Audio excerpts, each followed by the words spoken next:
So, welcome Suraj Kaeley to Ordinary Visionary. So glad to have you on, Suraj.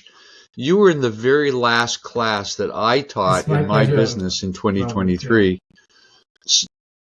It, it was great working with you and good to see you again.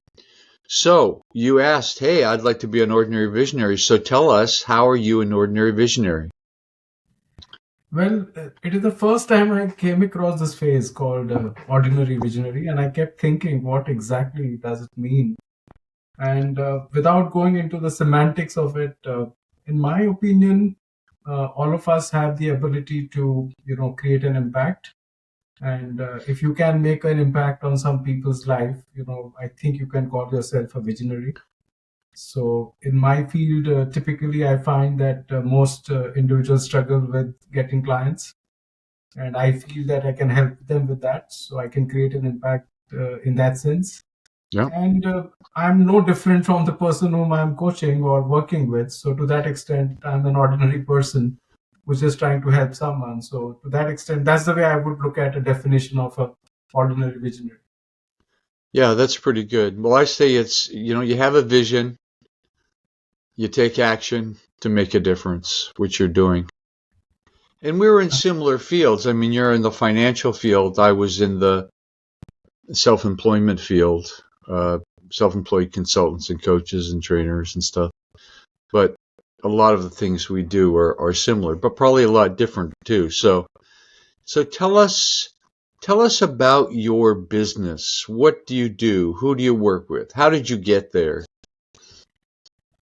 Well, it is a very long story because I was working for a leading corporates in India, especially in financial services. Many of the American companies that work in India, whether it was Fidelity, Franklin Templeton, or MetLife. So I worked with many of these firms. I headed the sales and marketing functions for these companies. So I had very large teams that I was working with. But after several years of being in the corporate world, you always have this thought that someday this is going to end. And my thinking was that if I let just time decide when it all ends, it might be a little too late. So somewhere about 5 years back, I decided that it's like going from one bank of the river to the other. Till you don't give up one side, you don't get to the other side. So I just decided to give up my corporate world, and I was not very clear what I'm going to do. But as I started thinking about it, I started realizing that investing and sales are two things which I enjoy the most. So I decided that I'll do something in that particular space. And as luck would have it, one of the subjects which really caught my attention was, how do you acquire clients? How do you build exceptional businesses? And in my mind, building an exceptional business is all about getting exceptional clients. So how do you define an exceptional client? And then how do you identify them? How do you get on board? How do you deepen the relationship? And how you build from there? So those thoughts started coming into my mind. And eventually I was able to put all that together in the form of a program. And that's what I've been doing for the last few years. And essentially, you were teaching people what you had done yourself successfully, right? Absolutely. Right. So then you put it into a program. And how many people did you train over the years? Well, I've trained more than 1,200 individuals in my various programs, and I must give a lot of credit of that to you as well. Really? And yes, so I did share this with you when I was, you were coaching me, that I used to watch your webinars, right? Right. And in all your webinars, you used to give a story of somebody, who's going to a departmental store to buy a can of beans, and uh, and Oh, then yeah. one day they said, okay, why can't we have a bigger size can of beans? And this just kept increasing the size. And so I realized that if I had to succeed in coaching, I could do one-on-one coaching, but preferably if I did group coaching, it could have a greater impact. So I must say that in a way I borrowed that idea as I watched your webinars, and that led to me getting a lot of these group coaching assignments, and that's why this number is that high. But had I Right. been doing individuals, it would have been into maybe few tens of numbers, but I was able to get to the 3-digit mark. because of that. Yeah, that thing about the can of beans, I probably learned that somewhere else, but the point is it doesn't take a lot more work to sell a big thing than it does to sell a small thing, or to fill a group can often be easier than getting clients one-on-one. And Yeah, that's and what I follow that that's principle every single time. I think it had a very deep impact on my thinking. So recently, I've released my book, and when I try to really market it, I'm never thinking of marketing it one on one. I'm saying, okay, who are the individuals or organizations who will buy bulk of it? yeah, So really. why not go and target them rather than selling one at a time? So I think that has a lasting impact on my thinking. Yeah, fantastic. So where do you start with clients? You get a group together, and what are the main things you teach them? And I want to go into some depth about it. I don't want to get too technical about the financial services market, but obviously I'm interested in marketing. I'm interested in what you took, what you learned, how you adapted it, and what people have to go through. And also, what are the things that you noticed your clients really struggling with when it comes to attracting clients? 'Cause that's one word I always use. People struggle to attract clients.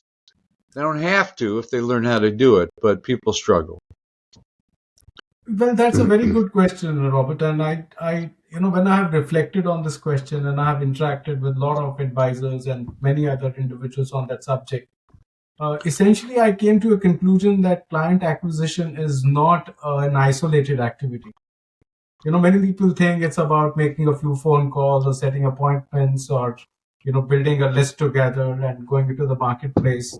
I feel, there's a lot of integrated elements. And once you understand those, it makes a big difference. So to simplify this whole complex world, I created a 3-step process. And essentially, when I work with my clients, I take them to these three individual steps and demonstrate the linkages. So the first step is very simple. It sort of talks about that who is your ideal client profile. So just to give you an example here, that for example, if somebody is offering retirement planning services, I found that the word retirement resonates a lot with corporate executives, right, who feel they have a definite time frame and then they retire. But if you go to a professional like a doctor or a lawyer, they don't retire. They don't ever think of retirement. So the starting point is that you must convince yourself that not everybody is my client, and which is that Yeah. segment, where I can make the biggest difference. Sometimes that differentiation comes not from the products or service, but just from your background. So you may be from a particular community. So, for example, there are several Indians in the US, and if they want to get clients, so if they go to Indian clients, chances are they may be more successful. So sometimes it's just being part of the community. But this is the area where you add the maximum value. So these are the individuals who derive the maximum value from you. So that's the way I start. So saying that, okay, let's identify that group. And the simplest way to identify is that if you were to just list down your top 10 clients in the descending order of the business they have given, you will see some commonalities there. Yep. So it's a very practical way of figuring out, okay, which group works with me, which group gets excited with me. And that's where you really start. Now, once you get a clear idea of that profile, the next part is prospecting, right? We have to go and identify them. And essentially, I segregate all prospecting techniques in 3 categories. So the first category is what I call cold calling. Essentially, it's reaching out to strangers. And the reason why people don't like sales is they don't like going to strangers because the rejection rate is very high, right? So nobody responds, and there are several challenges with that.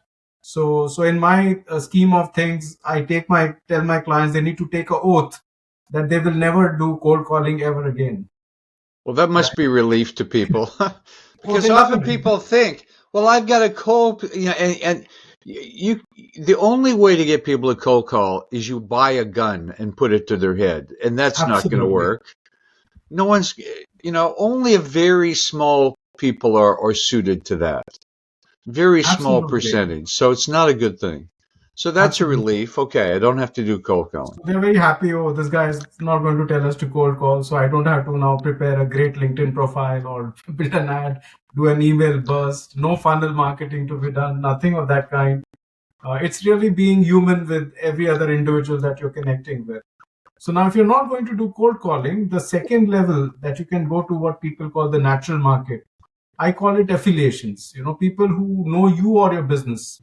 Now, the reason I use affiliation in the business context is that a lot of the people I work with, they work for large organizations. So when they join that organization, they're given a list of their old clients to service. So they begin with some kind of a list, and only to discover that that list is not worth it, right? So they also they also struggle with that list quite a bit, and they all connect with me instantly, saying that, wow, how did you know that none of these will work for us? So the reason they don't work is that if you believe that there's an ideal client profile, so people who are known to you may not fall into that profile, right? So, and as a result, they don't see value. So they want to help you. They are your well-wishers, but unfortunately, they don't see value in what you're doing. So again, I tell them that affiliations is good, but again, that's not the most powerful way to attract clients. So if we are not going to do cold calling, we're not going to do affiliations, you're only left with one thing, which is referrals. And interestingly, when I tell my, the people I work with that referrals are important, they all start by saying, "Oh, we don't get referrals." So, so you can Right. imagine, So all my conversation with clients is, okay, you can't do cold calling, you don't have affiliations, and you can't do referrals. So how are you going to get clients? We are back Right. to square one It's after all this conversation. Yeah, it's almost like marketing attracting clients is in a locked box that we can't get into. Absolutely. And so it's so frustrating. Some people have a lot of connections. Some people are more outgoing. So, I was never really like that. But so what do you do? So you want to get referrals. So the question is, how do you get referrals? Absolutely. So then I highlight to them that there are referrals are of two kinds, right? One which I call passive referrals. So this is some that you get on your own from your clients because they're happy with you.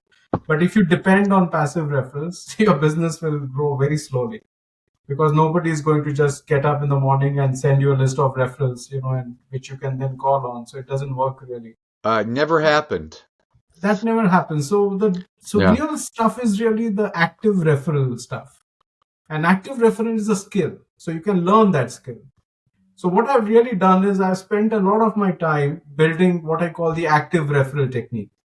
So and the Okay. way I work on that is very simple. That first of all, I tell them that because it's a skill, we can measure that skill, right? So I give a goal to my all the people I work with that they must get at least one referral per client per year.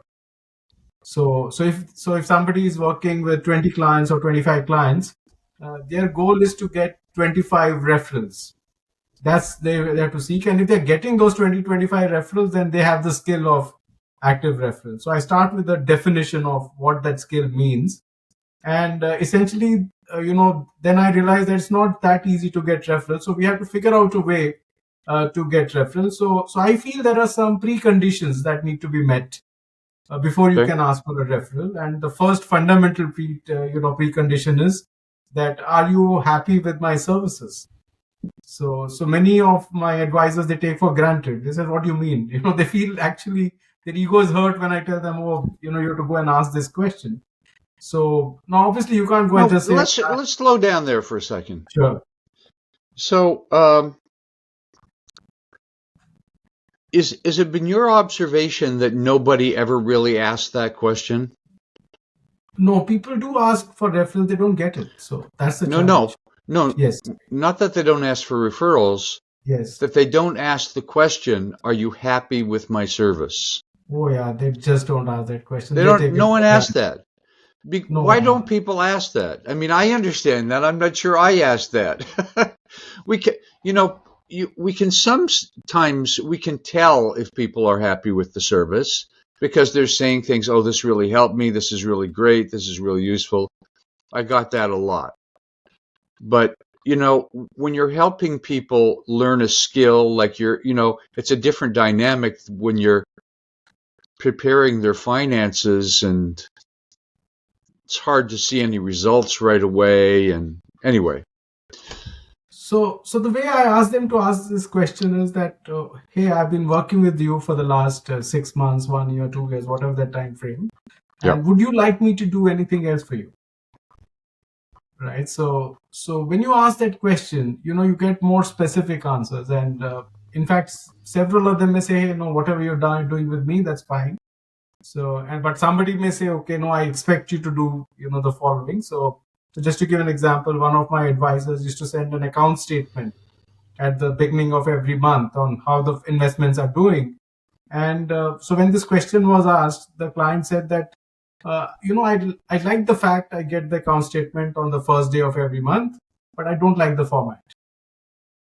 Right. And so now that was a very interesting take. Now, so there's a choice to be made here, that do you want to correct it and fulfill the requirements of your client? Or even if you don't want to do it, you must go back and close it with your client that, look, why I cannot do this for you. But without being sure that the client is happy with you, you cannot really ask for a referral. So that is the first precondition that you need to meet. That's extremely important. The second precondition for getting a referral is that you must be in constant touch with your client.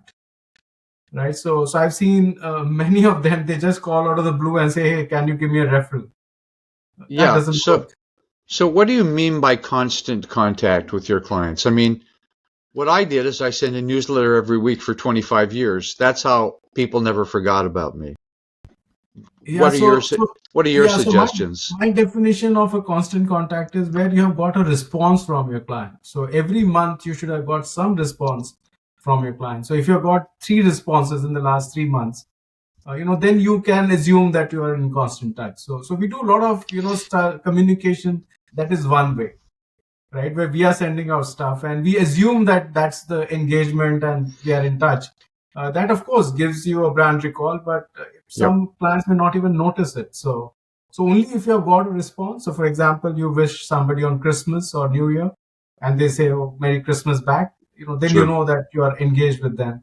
And psychologically, that's very important, because if they're reaching out to you, the chances are that if they need something in the future, they'll again come back to you because they are already used to reaching out to you. So I insist that at least for 3 months, they should have had some constant touch. So so that's not particularly complicated, but it's, what's the word? It might be hard to get people to just do that. I mean, that's a very simple thing. So what kind of suggestions could you give me as a client of yours to have that natural connection between clients at least once a month? Yeah, so if you look at it, when you're engaging with your clients, there are many, kinds of engagement that you do with your client. I typically divide that in 3 categories. So one which I call is relationship calls, right? So where you're just calling someone just to stay in touch. Now, so if you're wishing somebody on their birthday or wishing on a festival, those are generally relationship calls. You're not expecting any sale out of it, but you're constantly inquiring. So recently we had the COVID issue, and you call somebody and say, hey, how's your health doing? Do you need any help? All these are great relationship calling techniques. So I would say that out of 12 months, maybe 3 or 4 months are easy to do because of the relationship calls that you can do. The second set is really about... I want to slow you down here because I hear people's minds thinking, well, if you reach out to somebody that way and you're really showing interest in them and you're actually developing a relationship, that's good. But often people will feel that, well, I need something from them and I don't want to. One thing I always heard, I don't want to interrupt people. I don't want to bother people. And I said, that's more your issue than their issue. I mean, and we also have different cultures. Here, United States is different than India, so not completely different, of course. We have phones, we talk to people, we interact. But what pushback have you gotten for that particular thing? What Well, resistance do you get to that? no, so of course there is, so everyone does ask me this question that, how do we ensure every single month? Isn't that too much? Yeah, And my typical response is that, look, the ideal thing is 2 months or once a month. But let's start with maybe once in 2 months. Can you establish a connect once in 2 months if that's what you're comfortable with? yeah, But establishing some regularity is important. Now, especially if somebody is your client and you're managing money for someone, we know the market creates various situations at different points in time, and that has a direct impact on the client's portfolio. So when you write to them specifically saying, hey, I've sent you the statement and this particular fund or this particular stock, I want to have a discussion, the clients are very happy to discuss that because it is their money that you're managing. So they find that, oh, my advisor is, keeping an eye on my portfolio, and that's why the person is connected. So then, of course, as we have this discussion, they start realizing once a month is not that difficult. There are, especially in financial services. So maybe in some other areas it could be a challenge. But the point I'm making is that if you yeah. find once a month too tough, you can do it once in 2 months. But be regular. That's very, very important. Right. And it should be some amount of predictability there. Yeah. And So the worst way to, then it absolutely, becomes habitual, right? After a while, you're just getting used to being in touch with your clients, absolutely, as yeah, opposed to hoping they contact you, which, absolutely. yeah. So after a while, they're welcoming your calls, you're thinking of them, you talk anyway. So it becomes a natural thing after a while. Yeah, after a while, you don't have to try anything. It just happens on a natural basis because they get used to you and you also get used to them. Yeah. But the Okay. point still remains that you need an active referral. So how do you ask for it? And so I think from an Indian perspective, this certainly works. So maybe from a US perspective, you may want to adjust it a bit. But the conclusion I came to was that the most powerful way to get a referral is to actually set up an appointment specifically for referrals. Right. So, and if you were to ask a client, that, hey, I want to come and see you, and the client tells you that, oh, what do you want to see me regarding? You don't say, oh, I want to meet you for referrals. Nobody's going to give you a meeting that way. And so, So you want to meet to get a referral, but you don't want to yes, tell them. So you want to be a little, absolutely, have a little bit of subterfuge there. Not that you're absolutely. doing anything bad. It's just that people will say, "Oh, I don't have any referrals right now. Call me sometime later." Right? Yeah. So typically the way we do that is we tell the client that we want to meet them for 15 minutes, not a very long time. So whenever they are free, can they reach out to them and spend 15 minutes with them? And So this the is client, meeting with yes. them personally. If you can meet personally, that's ideal. But otherwise, you can do it virtually. You can. It's not necessary that you have to meet in person, but it's a What? specific meeting which you have initiated Yep. because you have to ask for something. Yep. Okay. So now, once you get that meeting and you exchange the initial pleasantries and said hi, how are you doing, and all that stuff, you get into the active referral script. And the Okay. script goes like this: that you start with the 4 magic words. One I second. One need. second. One second. Yes, I got to slow you down a little bit here. sure. I know I go a little When faster. when people think of a script, Yes. like I wholeheartedly believes in script, but you have to master the script so it doesn't sound like a script. Like people start going through the motions, blah blah blah blah, and it feels weird. But Absolutely. you have to have a track to run on. You got to know what you're going to say, how you're going to say it, right? And Absolutely. you have Yeah. to practice that. Absolutely. So I work with Yeah. my clients and make them practice it. And I tell them you can do it in your regional language. You can use, it's not the words which are important, but the sequencing. And I also highlight the words which are, which you cannot really compromise with. You have to use those specific words in that conversation. So, for example, you always open the script with a very simple thing like, I need your help. I Right. need And your help. yes. Yes, that's And, good. And when people and say that, you go, "Oh, how can I help you?" It's a natural response, right? yes. So it's very natural for somebody to say, okay, tell me. Now they are attentive. They're listening. They can't help you without listening to you. Right. Yes. So as you know, our business is a trust business. I never do any cold calling. I rely entirely on referrals from my existing clients to grow my business.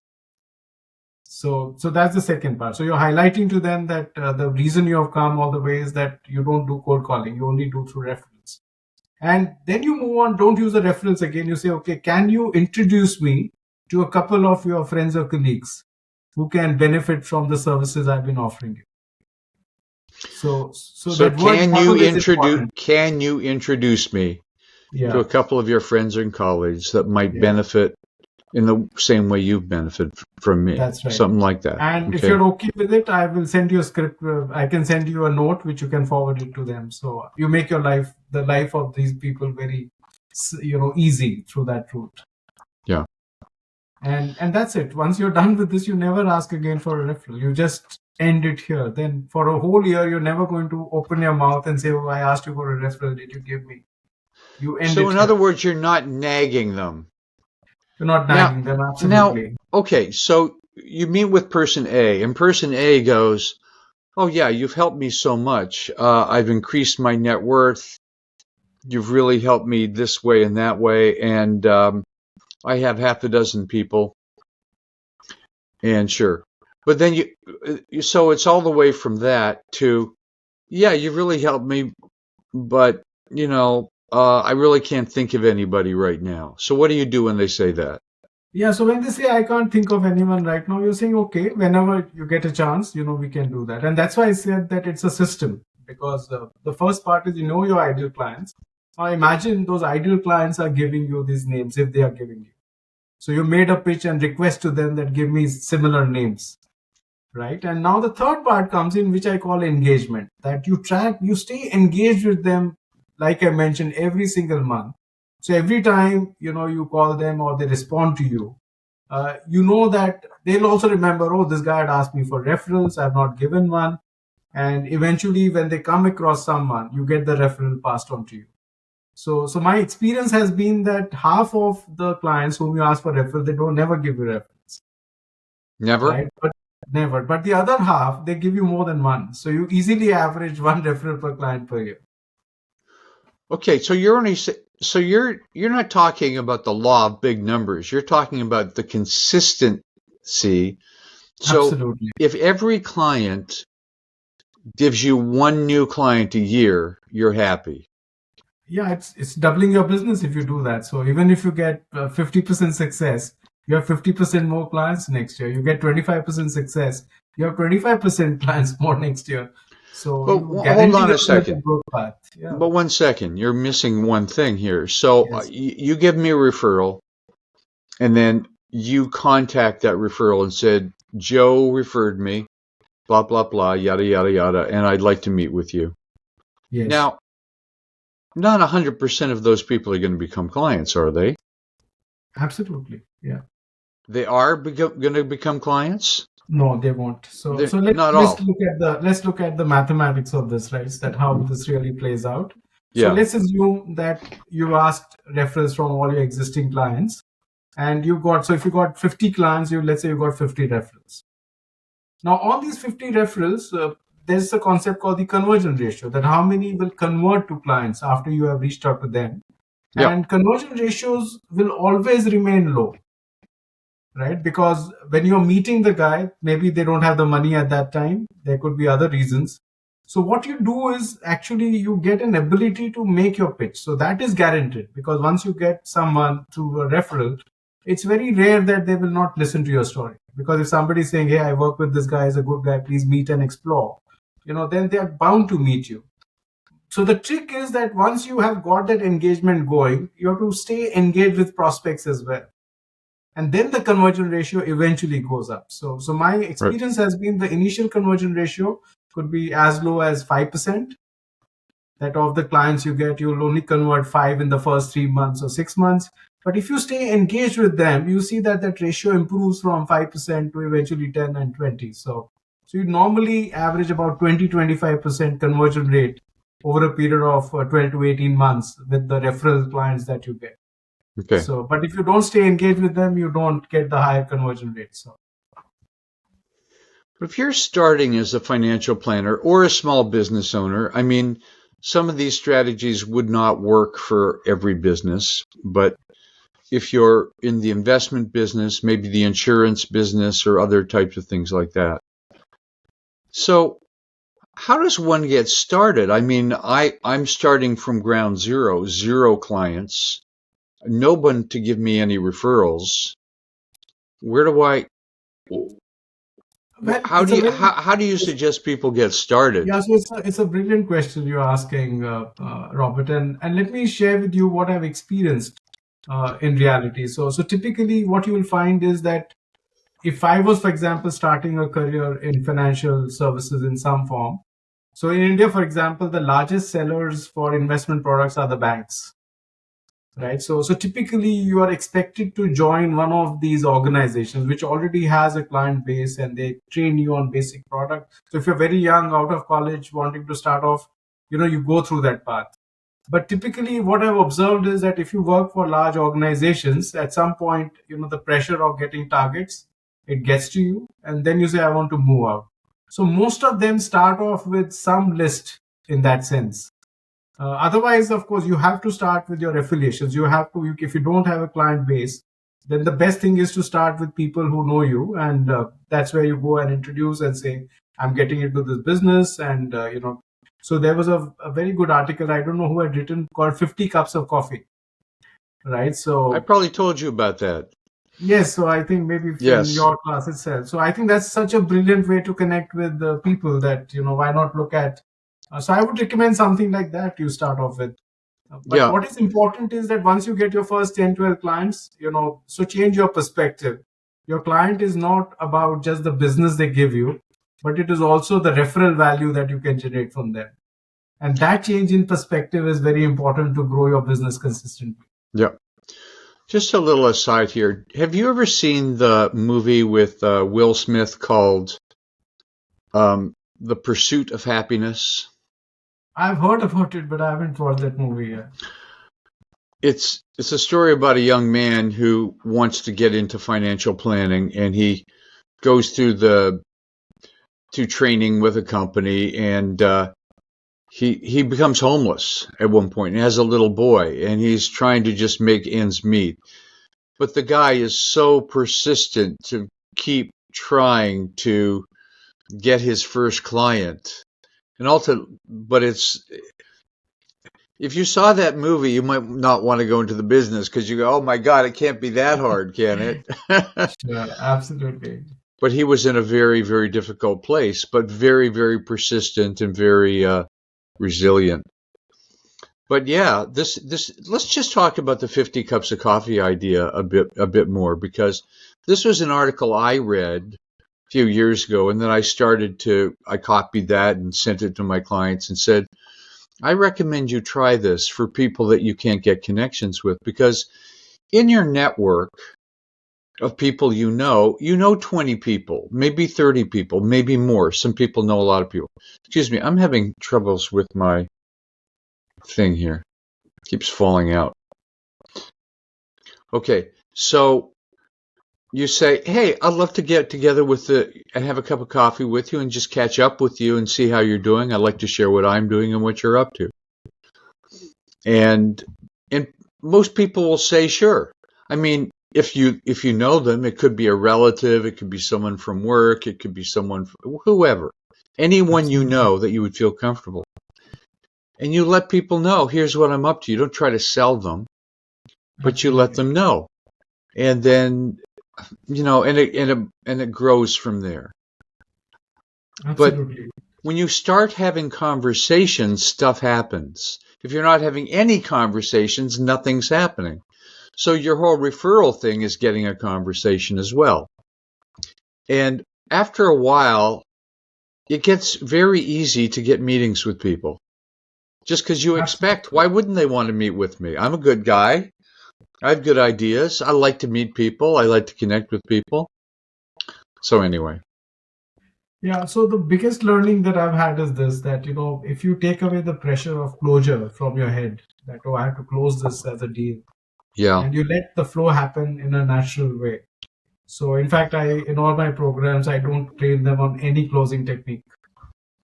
right? And I tell Don't them teach that them any closing techniques, huh? no closing technique, absolutely. I tell them, see, it's a human to human reaction. So when you meet somebody, you just tell them, this is what I've done. So the way you really close in my mind is, hey, do you have any more questions? Is there any other thing that I need to answer? And then there's a pause, right? The client says, no, I don't think so, I have anything. And so that's the time when you can really say that, okay, that, so do you want to move ahead? That's the time. But till the person, you give them sufficient time to, ask all the questions that they have in their head.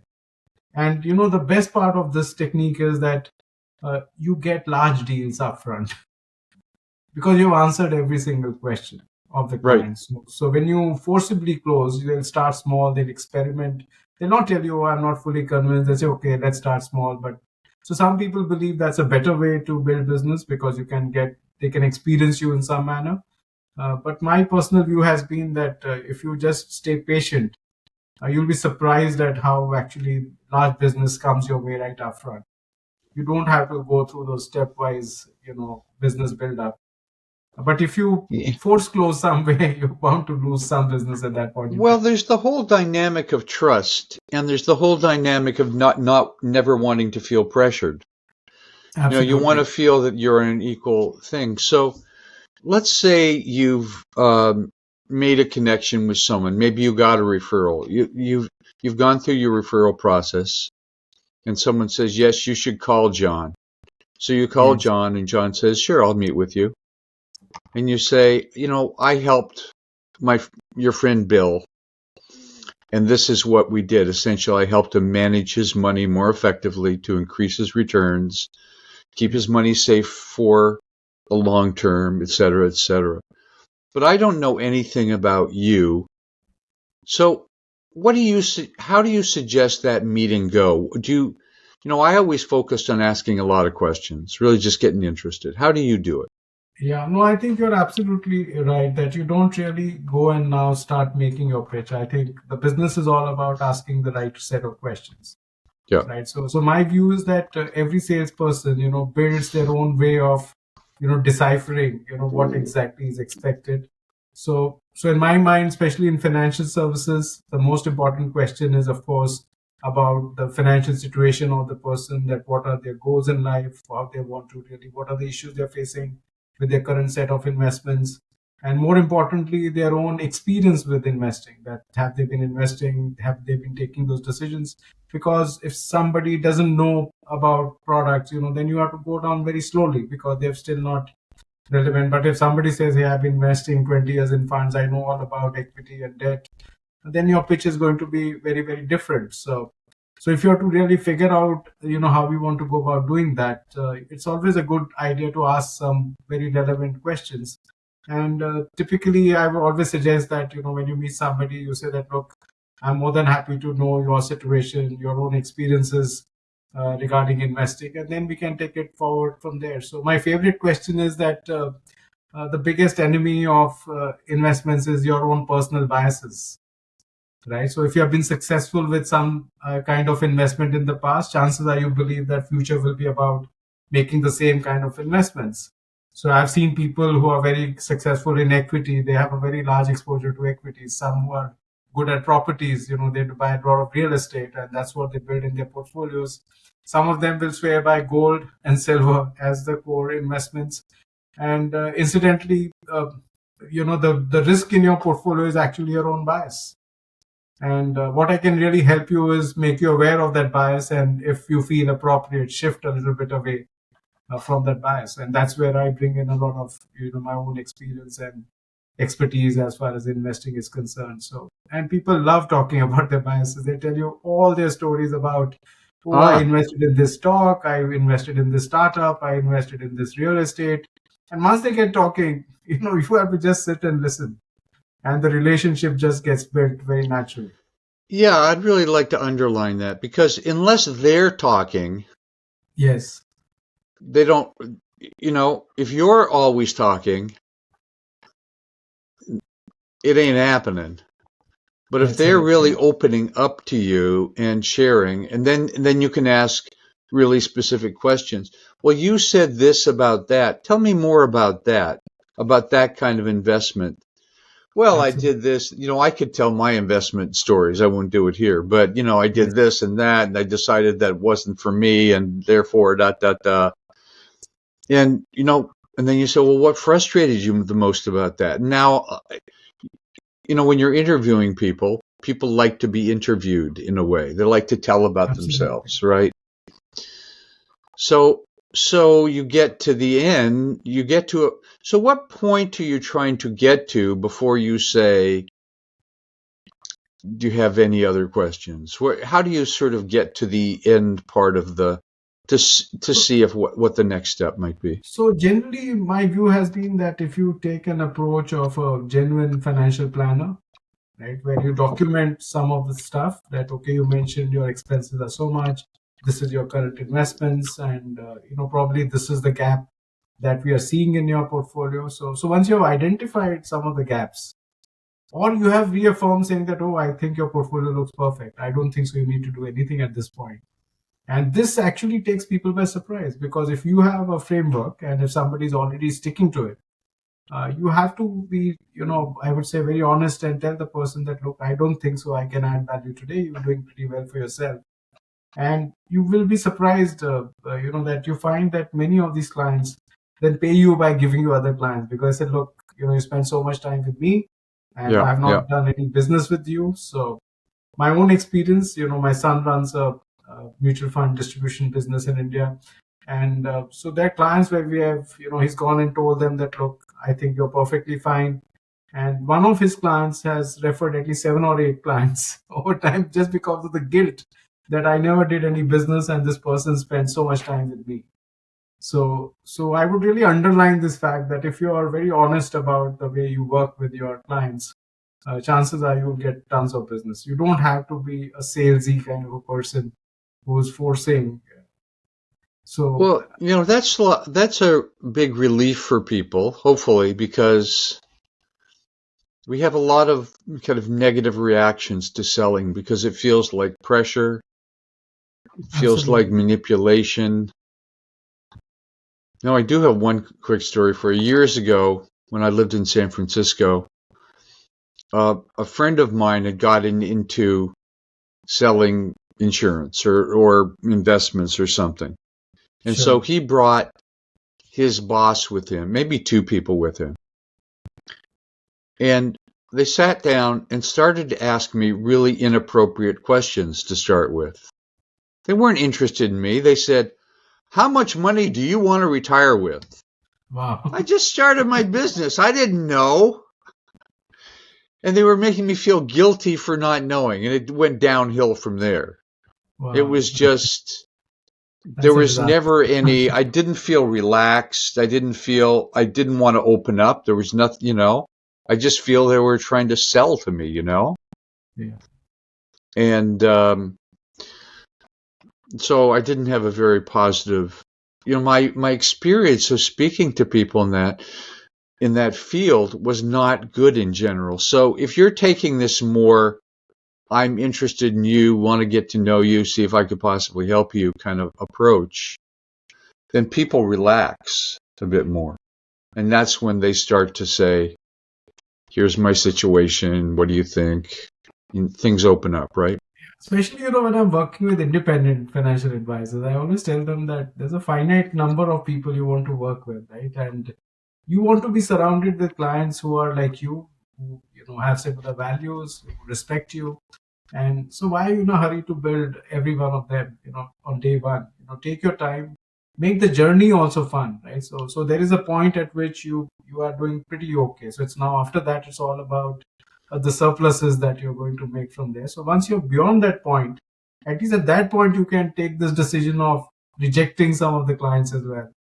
That now I don't have to work with everyone. I would ensure that I'm working with someone who values. So typically the first interaction when you get a referral with someone, I always insist that you also have to select the client. And once you make up your mind that, yeah, this particular individual is your client you would like to have, then you go all out to ensure that you make them eventually your client. But that decision is equally important on your side, and you can't be just dependent over the client is selecting you or choosing you. But I think you are doing the same thing. on the other side. And they're all surprised because over time they themselves give me examples of where they have rejected some and they've been happier not working with them. There are a lot of clients where there is no fit between the advisor and the individual. So I think once they start realizing that, it makes a big difference to their life as well. Yeah. So what else do you have to say about this whole process of, it's to kind of review, there's only so many ways to connect with people. And the Yes. best way is to connect with people that are already in your network and Absolutely. let them know what you're doing, what you're up to, et cetera, et cetera. And then you're looking for opportunities and possibilities with those people. But you really turn on the referral machine, so to speak. And Yes. it's interesting, Suraj. Most people never ask for referrals. Absolutely. Never. Yeah. And because they don't know what to say. And Absolutely. if you looked online or asked ChatGPT, you could get a zillion ideas. I mean, it's not that there aren't a lot of good ideas here. Sure, absolutely. But there's this barrier. I'm afraid if I ask, then I'll be rejected, right?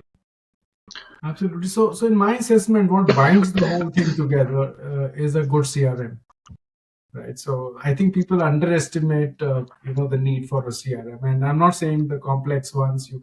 There are many complex systems out there, but essentially I created a 3-sheet CRM. You can do it on a simple Excel sheet if you want to.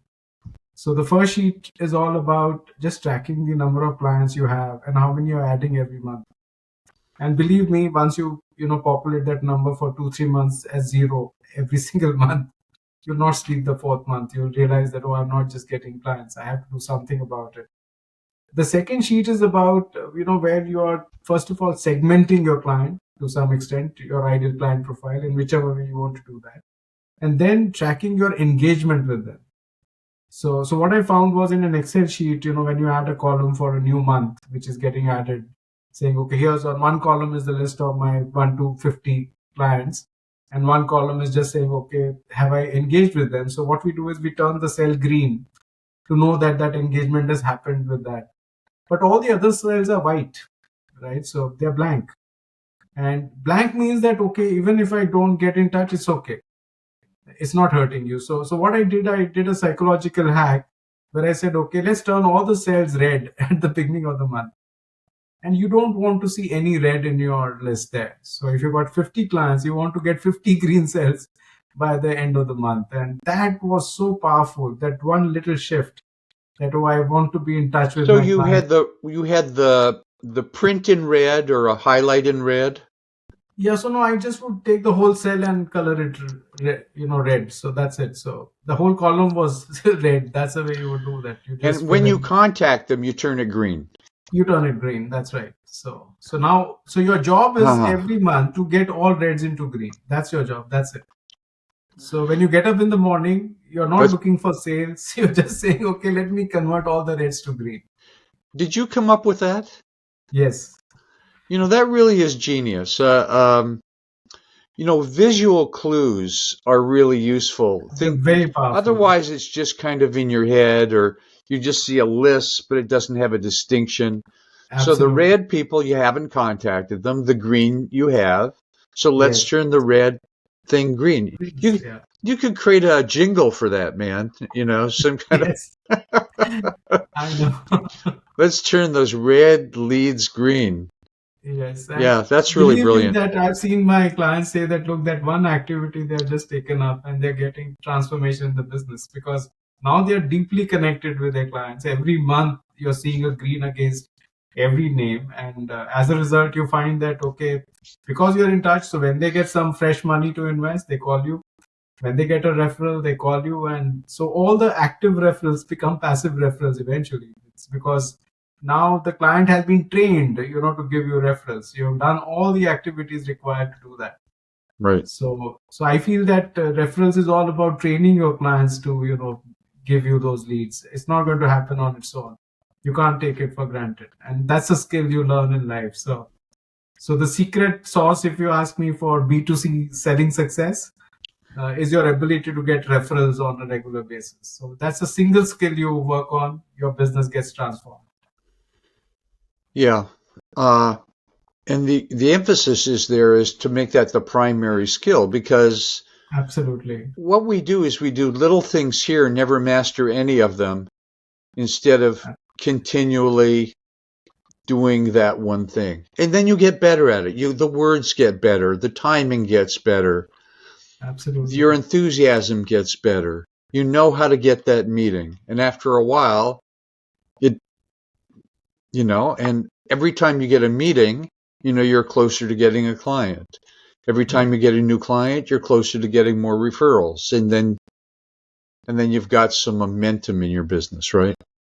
Yeah. And so some of the larger firms that I work with, so I realized that, they found prospecting so difficult that they create a separate team. So they have the farmers and the hunters, right? So they will have a team whose job is only to get new clients, and then there's a team which services those clients and builds business from them.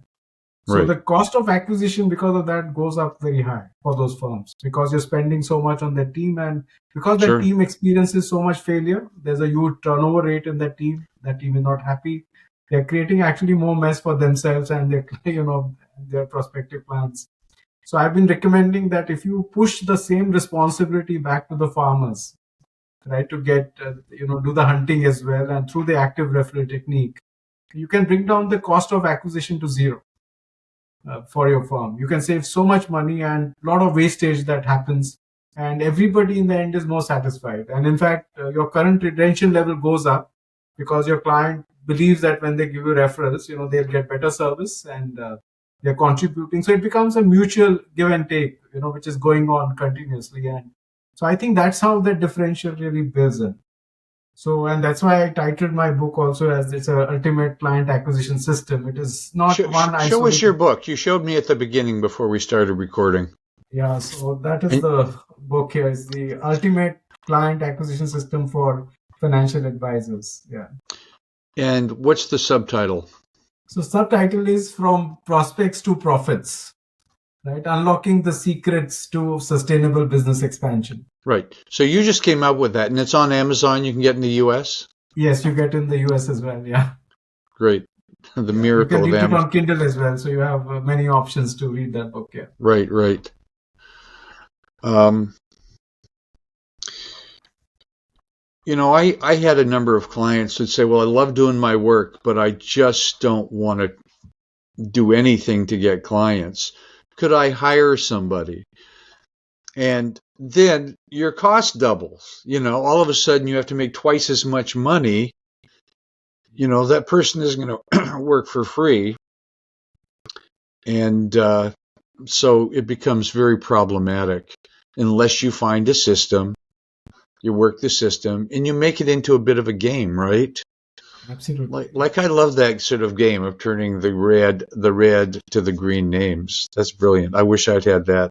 No, I love your marketing ball example as well. It was so brilliant, when I went through it. It just resonated so much with me, because that visual of that, of a baseball court. And so in India, we don't play that sport as much, but still I could relate to almost all the four bases and how you move from one to the other. Yeah.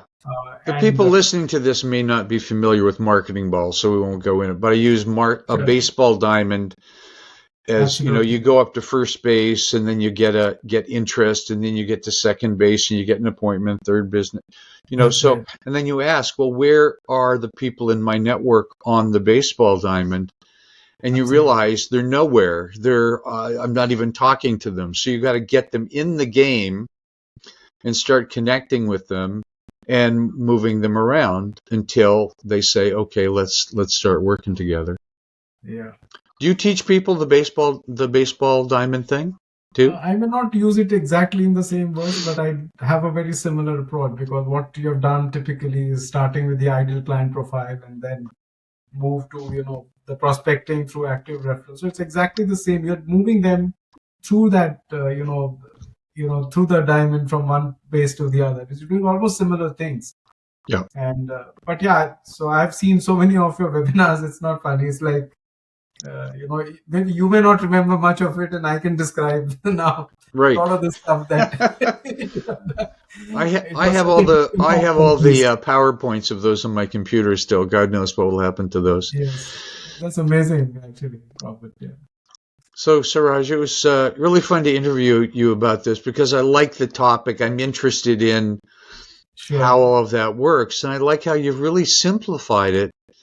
Anyone that was introduced to this that's serious about growing their business, especially if they're in financial services, I think the Yes, light bulb will go on. This is something they can learn. And it sounds like you're absolutely. having fun with it as well.